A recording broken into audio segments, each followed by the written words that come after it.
Hello, folks. This is Ben from Drunken Buddha. Welcome. Today, we're going to be talking about why consciousness is the cure for addiction. Now, what do I mean by consciousness? Becoming more conscious is becoming more and more aware of the ways in which your thoughts and feelings and beliefs and emotions and the felt sense of what it is to be you determines and sort of creates your reality, right? So, what you believe about who you are, who other people are, whether they're friendly or hostile, what the world is, and all the experiences that you've gone through in your life create a sort of very distinct lens through which you look at reality. And if we're completely unaware of how all these things are interacting, we're very much at the mercy of them, right? Thoughts and feelings are coming up all over the place, and we don't even know that that they're occurring. We just respond to them very automatically. And when we're in the depths of addiction, for example, that's exactly what's happening. There's thoughts of alcohol and sex coming up and very strong feelings in the body, and we're just automatically, hunting after what it is we think we want to relax the system again, whether it's alcohol or drugs or sex or work or whatever. And becoming more conscious is just seeing at greater depths exactly how these thoughts and beliefs are arising, why they're arising, and how we can relate to them in wiser ways so that we're not just reacting constantly, but can slowly start to respond instead, more intelligently and in a more natural, spontaneous way that's much more freeing and makes us much happier. So unconsciousness then is pretty much is the default state. Most people are not very conscious of how their thoughts and feelings are sort of creating their life, essentially. And with addiction, you can see this come in two ways. So the first one is that we're unconscious of what is driving the addiction.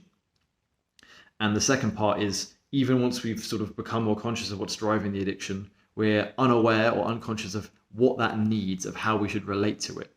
So we often, when there's painful parts of our emotional history come up, painful traumas, we very naturally just try to push them away, suppress them, go into our heads to fix the problem, blame other people, whatever it might be. And this actually just keeps the entire thing going. In fact, it entrenches it even deeper. So we need to become more conscious of what these traumas in the body are actually needing and what they're trying to achieve and how we can help them to do that so they can unravel and unwind by themselves. So going to the first part, the drivers. Almost everything we do in our lives, the actual deep motivations are below the level of our awareness. So you can think of your body-mind system as like a tree, where the trunk is like these deep, repressed emotions, wounds, deeply held core beliefs about myself, about others in the world. And as you go up, you get more and more towards, that's quite unconscious stuff. You get more and more towards the conscious mind, where the outermost leaves might represent the thoughts of the narrative mind, like, oh, I really need to go and do this, or I hope that doesn't happen, or, ooh, I'd love a beer, stuff in that direction. And we think that the outermost thought is telling the truth about what our motivation is, right? I just want a beer. I just don't want that to happen. That's as simple as that. But actually, these reflect exactly what is going on really deep down in the trunk, where you have these really sort of, the further down you go, the stronger the emotions and the energies get. So you might have a thought about beer, for example, but deep down, below the level of awareness, there's a really deep agitation or fear, or perhaps there's loads of repressed anger, or there could be, we're actually really dissociated and numb in our body, and so we might want to, take some drugs or watch, just numb out by watching Netflix or something like that. And if we aren't conscious that this is the case, if we aren't conscious that the outermost thoughts and motivations are driven by very, very deep, unconscious internal pains, drives, wounds, and so on, then we won't ever do anything to address the actual root issue, right? We'll continue operating, just trying to deal with the symptoms, never getting to the root of the issue.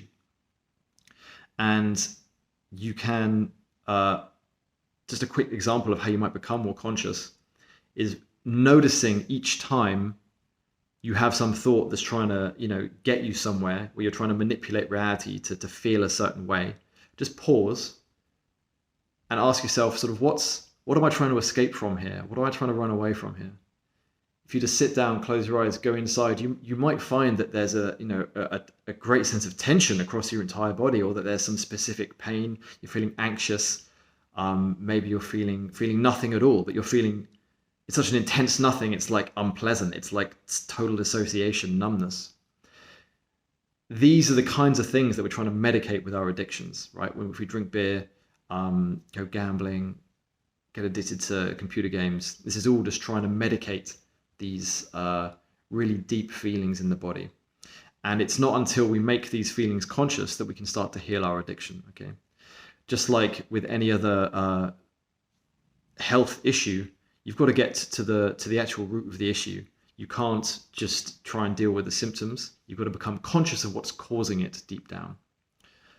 So that's absolutely critical. Then once you've discovered what some of the aspects that are driving your addiction might be, there's a whole other sort of ball game of consciousness going on. So normally, if you realized, for example, that you had a ton of repressed anger, or that you were very, very, had so much anxiety really, really deep down,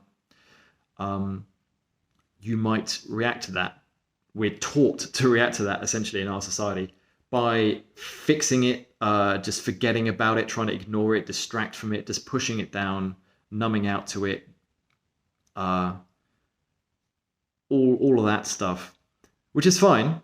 There's nothing wrong with that inherently. It's just that it keeps the whole thing going. It just perpetuates it more and more, entrenches it even deeper.